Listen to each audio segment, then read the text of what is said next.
Vanakkam. My name is Giridhar, and you've been wondering why this guy is talking about something which is non-technical in this channel. Well, the thing that is burning in the place where I come from, right now the issue is about Jallikattu. So I could easily talking about this in Tamil and make a video in my Tamil channel which is also running there.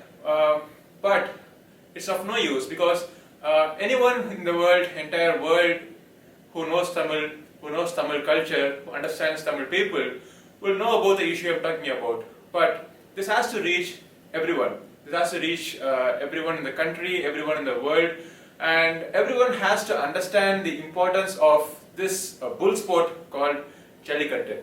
Well, Jallikattu, as it is named, is not just a sport. It is a tradition, it is an agricultural science, a whole lot of things behind it, and for people, anyone coming from outside and seeing the sport being conducted there in a more rustic way would think that what kind of barbaric people are these Tamil people? Well, I would tell you that Tamil people are not barbaric people, and we are highly civilized people. Not just today, we are the Tamil people. The Tamil culture dates back to thousands of years, and I could easily tell you that.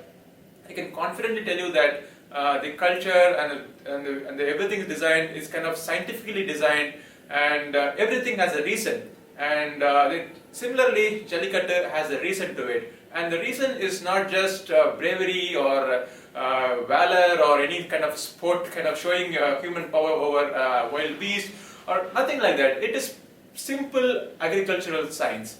Let me explain this to you. So, bull, as you know, is very tough to grow. I mean, you can't just have a bull in your house and like you have a dog, like you have a cow, like you have any other domesticated animal. To breed a bull or to have a bull in your house needs a lot of effort from your end. It is not a very easy job. I know that because my dad had a lot of cows in his house, and he also tried to bring up a bull. It is very difficult. It is done only by special people. The bull has three dominant, as I say, the bull had three dominant roles in the Indian agriculture.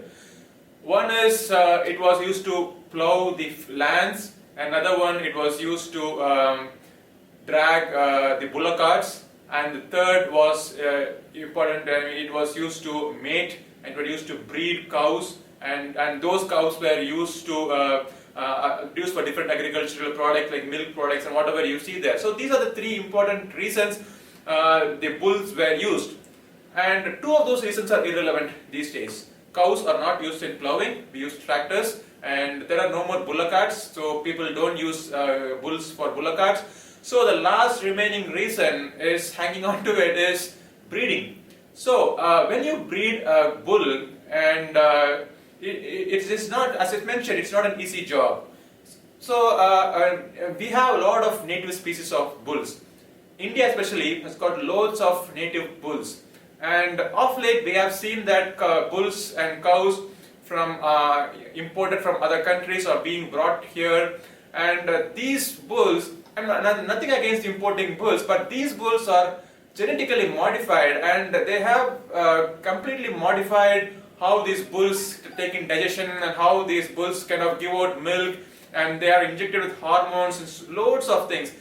All those things cannot be done to a native breed. So a native country Indian bull, any breed you take, cannot be just given hormones just like that, and they can't give you like 40 liters or 50 liters of milk a day. The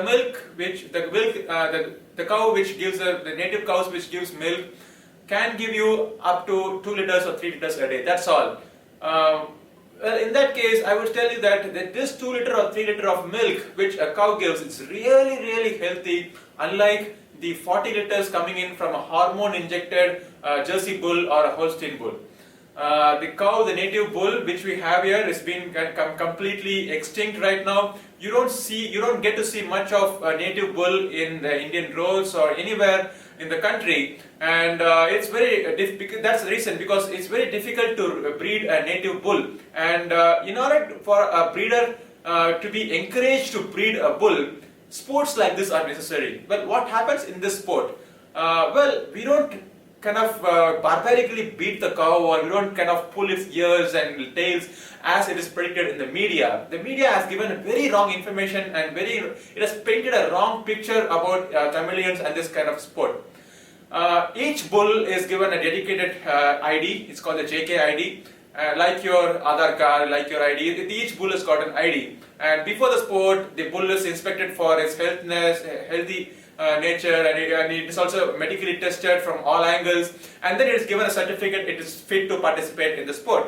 And every player who is participating in the sport is also tested for fitness, and medically is tested for any other substance which he can't use in the sport. Just like any other sports, Olympic sports or something like that, he is called a player.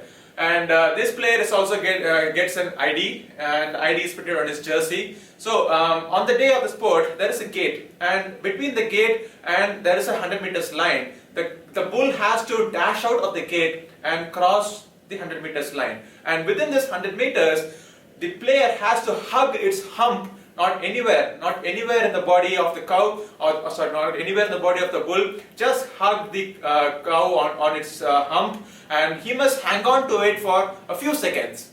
That's all. I mean, if he manages to hang on to a few seconds on the bull's hump before the bull crosses the 100 meters line, he wins. Otherwise, the cow wins. Now, if the cow wins, what happens is the breeder gets all the credit. So he is kind of appreciated for bringing up such a nice breed, and the people in the neighboring village and neighboring farmers go to him, and maybe they will take his bull to breed with their cow, or they might even buy the bull from him. So things like this happen, but it's not easy to buy a bull and then just have in your backyard.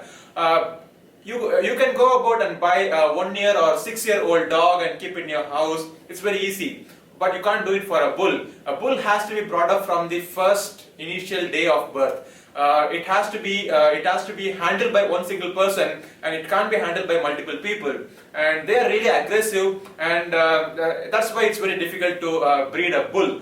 And once a bull kind of attaches itself to the family, it's very difficult for either of them to let go of the bull. So the people don't normally sell the bull. And well, the bull, if it dies of old age or something like that, some people traditionally bury their bull in the house, inside the house, not in the backyard. Inside the house, they bury the bull, and they treat it as a family member. Even if you go about and buy a bull calf, it's going up. The rate of buying a bull calf is about 1.5 lakh to 2 lakh, or even 5 lakhs I've seen.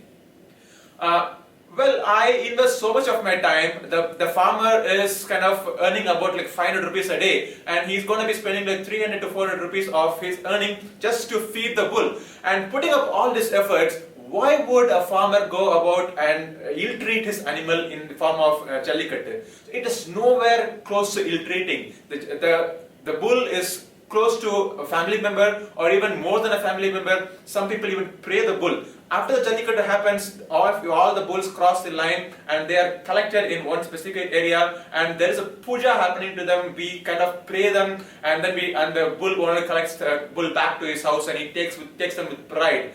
So it's not, I mean, I'm getting goosebumps when I'm talking about it. So it's not just about pride, and it's not just about culture. We're just not standing up for our ego. We are standing up for agricultural science. If this science is gone, there won't be any cattle, and there won't be any native cattle, and all that we would have is corporate companies from abroad coming in and selling their insemination medicines and hormones and other treatments, and bringing in their Jersey bulls, and the milk from those for hormone injected cows could cause you even cancer. So they are not healthy milk. I mean, probably the milk you're drinking is A1 milk, and that is not healthy at all. So the milk that is coming in from the native breed is called the A2 milk, and that's really healthy. That won't do any harm to anyone of any age. And that is the reason we are fighting. The Tamil people of the country are fighting, and we are nowhere fighting for any ego problems or any barbaric reasons. We are fighting for a scientific cause, for agricultural science. And you must understand the cow and the importance of a cow in agriculture. It's important in all angles, right from manure to right from milk, right from any byproduct that is coming in from a cow is very useful for agriculture, and without that agriculture, without that input from a cow, you will be always fertilizing the cow, fertilizing the feeds. Sorry, you will be fertilizing the field with medicines and hormones, and completely from the milk to food, whichever you have is going to be medicated and kind of hormone injected food.